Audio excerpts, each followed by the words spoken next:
Hello, good morning everyone. मैं गीतांजलि आज आप लोग को मानवीय आपदा के बारे में बताऊंगी, जिसे ह्यूमैनिटेरियन क्राइसिस भी बोलते हैं।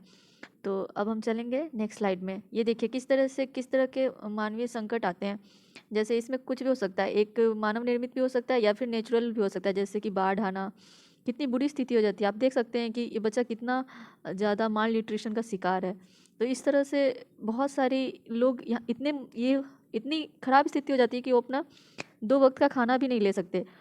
उसके साथ-साथ उन्हें हर वक़्त इतनी ख़राब स्थिति सिक्योरिटी की हो जाती है, सेफ्टी की हो जाती है कि एक तो खाना नहीं मिल रहा होता है उन्हें, ऊपर से उन्हें पता नहीं होता कि कब उनकी ज़िंदगी का आखिरी वक़्त आ जाएगा। तो अब हम समझेंगे डिटेल में कि मानवीय संकट क्या-क्या होता है। तो जैसा कि आप यहाँ देख रहे हैं कि ये क्या हो सकता है, एक सिंगल इवेंट हो सकता है या फिर सीरीज़ ऑफ इवेंट हो सकता है। क्या हो सकता है, सिंगल इवेंट हो सकता है या सीरीज़ ऑफ इवेंट हो सकता है। या तो नेचुरली होगा या फिर मैन मेड। जैसे कि कोई भी नेचुरल डिसास्टर है, जैसे कि बाढ़ आना, सूखा होना, चक्रवात आना, सुनामी आना, कहीं पे आग लग जाना, इस तरह का नेचुरल डिसास्टर हो सकता है। पूरे जंगल में आग लग जाता है, तो ये सब नेचुरल डिसास्टर में आ जाएगा। एपिडेमिक, जैसे कि अभी सबसे बड़ा एग्जांपल है कोरोना वायरस, कोविड-19।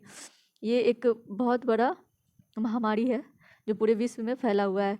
आर्म कॉन्फ्लिक्ट हो सकता है। देखते हैं हम क्या कि जैसे कोई भी कंट्री या पॉलिटिकल पार्टी अपने आप को एक्सपेंड करने के लिए या फिर किसी एरिया पे अपना दावा कर देता है, और क्या होता है वहाँ से आर्म कॉन्फ्लिक्ट शुरू हो जाते हैं। इस तरह की चीज़ें होने के कारण क्या होता है, बहुत सारे लोगों को डिस्प्लेस्ड होना पड़ता है एक जगह से दूसरी जगह अपने जान को बचाने के लिए। तो इस तरह के संकट को मानवीय संकट बोलते हैं। ह्यूमैनिटेरियन क्राइसिस में क्या होता है, जैसे सबसे ज़्यादा सफ़र क्या होता है, हेल्थ और सेफ्टी। दो चीज़ें बहुत ज़्यादा सफ़र करती है, कम्युनिटी लेवल पे या इंडिविजुअल लेवल पे। तो हम देखें कि किस तरह से। अब मैं आप सबसे एक रिक्वेस्ट करना चाहूँगी कि जैसा कि आप स्क्रीन पे देख रहे हैं, rescue.org, ये एक ऑर्गेनाइजेशन है। यहाँ आप डोनेट कर सकते हैं।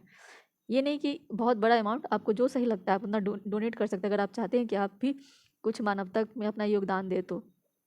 इसी rescue.org के द्वारा पिछले साल टॉप 10 कंट्री का लिस्ट जारी किया गया, जिसमें जो कि सबसे ज़्यादा क्या है, मानवीय संकट का शिकार है। जिसमें से सबसे टॉप 10 में 10वें नंबर पे आता है सोमालिया। यहाँ क्या है, आप देख रहे हैं, यहाँ दसों साल से, हज़ारों साल, 10 साल से ऊपर से कन्फ्लिक्ट्स होते आ रहे हैं। साथ ही नेचुरल डिसास्टर भी है। वहाँ के लोग क्या हो रहा है, डिस्प्लेस्ड होना पड़ रहा है।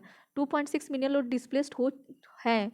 और साथ ही क्या है, अगर सरकारी डाटा की बात करें तो 8,70,000 लोग क्या है, एज ए रिफ्यूजी रजिस्टर्ड किए गए हैं।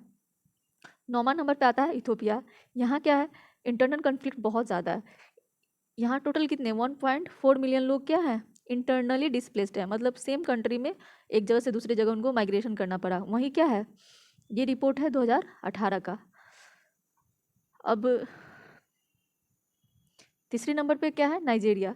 नाइजीरिया में क्या हुआ, वहाँ आर्म ग्रुप्स ने क्या किया, अटैक कर दिया, जिसके कारण क्या हुआ, वहाँ पे पीने का पानी, साथ ही लैंड से लेकर बहुत ज़्यादा डिस्प्यूट्स बढ़ गए। और क्या हुआ, बहुत सारे लोगों को इंटरनली डिस्प्लेस्ड होना पड़ा है, जिसकी संख्या 2,30,000 है, जिनका काउंट रिफ्यूजी में किया गया। अब हम देखेंगे चौथे नंबर पे है सीरिया।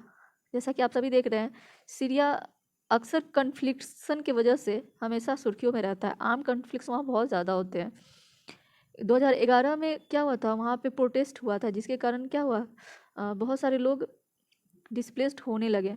2.6 मिलियन इंटरनली डिस्प्लेस्ड हुए, वहीं 3.6 मिलियन एज ए रिफ्यूजी उनका रजिस्टर्ड हुए हैं। अब हम बात करेंगे सेंट्रल अफ्रीकन रिपब्लिक का, जिसे शॉर्ट में कार भी बोलते हैं। यहाँ क्या है, आर्म ग्रुप ने क्या किया, गवर्नमेंट को 2013 में हटा दिया। और उस समय क्या हुआ था, टोटल 5,50,000 लोग को इमरजेंसी, इतनी बुरी स्थिति हो गई कि उन्हें फूड सिक्योरिटी का आपदा उठाना पड़ा। उन्हें खाने पीने का भी इतना दिक्कत हो गया, बहुत इतने सारे लोगों के पास खाने को कुछ नहीं थे। अब हम बात करेंगे वेंजुलिया का। अब यहाँ आप देख रहे हैं कि यहाँ पे क्या होता है, इकोनॉमिक क्राइसिस हुआ था, जिसके कारण क्या हुआ, 3 मिलियन लोग क्या हुए, अपने फैमिली को फीड तक नहीं कर सकते थे, मीन्स 2 वक्त का खाना भी नहीं दे सकते थे। फिर क्या हुआ, जिसके कारण से वहाँ क्या, क्रिमिनलिटी बढ़ गई, वायलेंस बढ़ गया, और साथ में क्या हुआ, हेल्थ सिस्टम बुरी तरह से कोलैप्स कर गया। कुछ बीमारियां हैं जो यहाँ बहुत ज़्यादा देखने को मिला, जैसे डायफेथेरिया। अब हम बात करेंगे 7वें नंबर की अफगानिस्तान की। जी हाँ, अफगानिस्तान के बारे में भी आप अक्सर सुनते होंगे कि उसका तालिबान के साथ सही नहीं है, अक्सर दोनों के बीच कन्फ्लिक्शन आते रहते हैं, जिसके कारण क्या हुआ, वहाँ पे बहुत ज़्यादा लोग डिस्प्लेस्ड होते हैं और उन्हें फूड सिक्योरिटी इनसिक्योरिटी का सामना करना पड़ता है। उसका आता है साउथ अफ्रीका 8वें नंबर पे, साउथ सूडान। सूडान में क्या हुआ था, 2012 में क्या हुआ था, सिविल वार हुआ था। आप सभी जानते हैं कि वहाँ पे 2012 में, जिसके कारण क्या हुआ कि 1.96 मिलियन लोग इंटरनली डिस्प्लेस्ड हुए हैं, वहीं 2.47 मिलियन लोग रिफ्यूज़ी बन गए, वहीं 1.6 मिलियन लोगों के पास फूड इनसिक्योरिटी का सामना करना पड़ा। अब हम बढ़ेंगे नेक्स्ट में 9वें नंबर पे। यहाँ आप देख रहे हैं कि डेमोक्रेटिक रिपब्लिक ऑफ कॉन्गो है, जिसमें 1.3 मिलियन लोग क्या हुए, क्राइसिस के वजह से फूड इनसिक्योरिटी के शिकार हो गए। वहीं अगर एक रिपोर्ट को देखें, यूनाइटेड नेशन ने 2017 में एक रिपोर्ट निकाली थी, जिसमें उसने बताया था कि 4.5 मिलियन लोग इंटरनली डिस्प्लेस्ड हुए थे। और जब इबोला का अटैक आया तो उसमें डेमोक्रेटिक रिपब्लिक ऑफ कॉन्गो दूसरे नंबर पे था, जो कि इबोला के चपेट में आया। और सबसे टॉप पे है यमन। यहाँ आप देख रहे हैं कि सिविल वार हुआ था कब, 2015 में।